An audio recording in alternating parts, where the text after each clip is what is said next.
जी, जय श्री कृष्णा, जय श्री राधे। आज मैं आपको तुलसी बाबा के चरित्र का वर्णन करूंगा। एक बहुत ही सुंदर कथा जो तुलसी बाबा से जुड़ी हुई है और इस कथा के माध्यम से हमें ये पता चलेगा कि परमात्मा कितने उदार हैं। इस ग्रंथ का नाम है गोसाई चरित, मूल गोसाई चरित। मूल गोसाई चरित के अनुसार उसमें एक कथा है विप्रचंद की। एक विप्रचंद नाम का ब्राह्मण था। उसने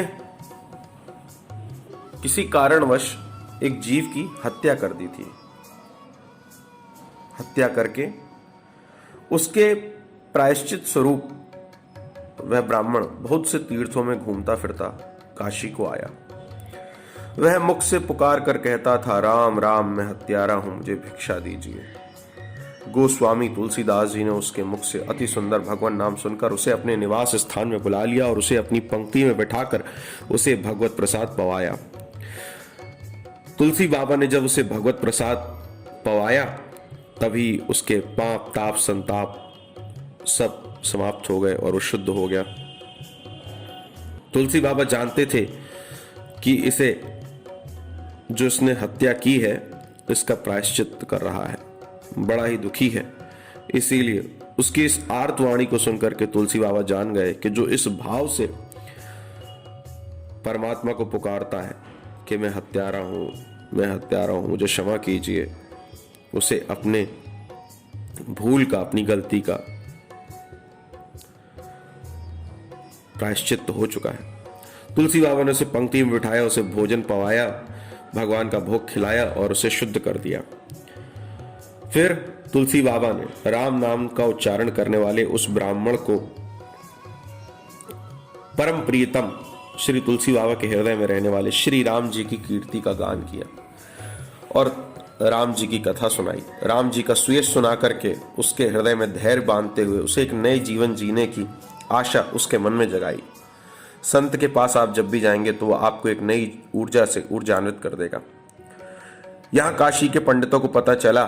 काशी के पंडितों ने जब ये बात सुनी तो उन्होंने एक सभा की और उसमें तुलसीदास जी को बुलाया। सभी पंडितों ने आपसे पूछा, तुलसी बाबा, प्रायश्चित पूरा हुए बिना इस हत्यारे का पाप कैसे दूर हो गया? और अगर पाप दूर नहीं हुआ फिर आपने इसे उस जाति बहिष्कृत व्यक्ति को अपने साथ बिठा करके भोजन कैसे किया? इसका मतलब है आप भी अब बहिष्कार के योग्य हो गए हैं।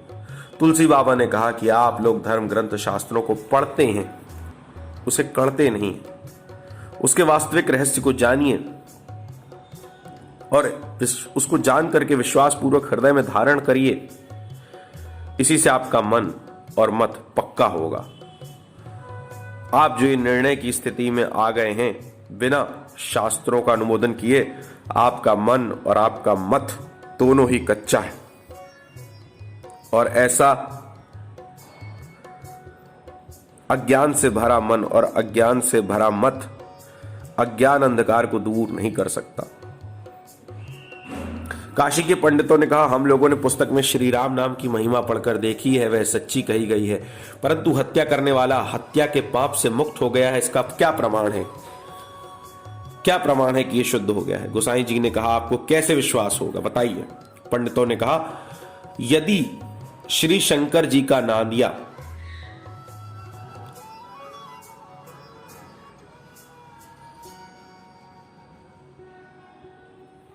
आप इसके हाथ से प्रसाद पवाइए, अगर इसके हाथ से नांदिया प्रसाद ले लेगा तो हम लोग मान लेंगे। अब तुलसी बाबा ने, गोसाई जी ने कहा, हे नंदीश्वर, आपकी बुद्धि श्री राम नाम के प्रताप प्रभाव से सर्वदा सरस रहती है। नांदिया के सामने तुलसी बाबा प्रार्थना कर रहे हैं। जिस प्रकार जितनी श्री राम नाम की महिमा को आप जानते हो उस प्रकार उतनी महिमा का वर्णन मैं किसी प्रकार से भी नहीं कर सकता हूं। इस प्रकार से तुलसी बाबा ने बड़े ही करुण स्वर से बोला। ज्ञान वापी, आज बनारस काशी में जिसे हम ज्ञान वापी मस्जिद कहते हैं, जब वे ज्ञान वापी तुलसीदास जी और काशी के विद्वानों की शास्त्रार्थ की भूमि होती थी, शास्त्र चिंतन की भूमि होती थी। उस समय की बात है, सभी पंडितों ने शर्त रखी। तुलसी बाबा ने कहा कि हे नंदी बाबा, आप इस प्रसाद को ग्रहण कीजिए।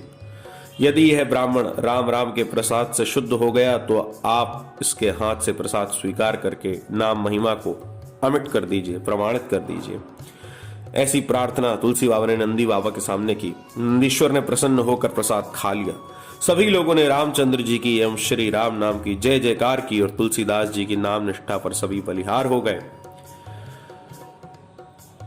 कहते हैं कि बाली के जीवन में गलतियां थीं। कहते हैं विभीषण, आज भी लोग कहते हैं कि विभीषण जो है घर का वेद ही लंका ढाए, पर ऐसा नहीं है भैया। जो एक गलती कर चुका है या जो गलती करके पछता रहा है, ऐसा जीव जब भगवान की शरण में आ जाता है तो भगवान जिस प्रकार से सुग्रीव को राजा बना दिए, जिस प्रकार से विभीषण को राजा बना दिए, जिस प्रकार से शबरी जिसे कोई छूना नहीं चाहता था उसको नवधा भक्ति सुना करके उसको भक्ति का एक देवता देवी बना दिया, उसी प्रकार से ईश्वर सब पे कृपा करते। जीव के जीवन में गलतियां होंगी ही, लेकिन हमें यह प्रयास करते रहना चाहिए कि एक गलती के बाद हम संभल जाएं, क्योंकि गलती करने वाला इंसान होता है और बार बार गलती करने वाला हैवान होता है। इसीलिए तुलसीदास जी ने एक हत्यारे को श्री राम नाम की महिमा से और अपनी भक्ति के प्रताप से पवित्र कर दिया। यह कथा मैंने आपको सुनाई। अब आगे कल। जय जय श्री कृष्णा, जय जय श्री राधे, जय श्री सीताराम।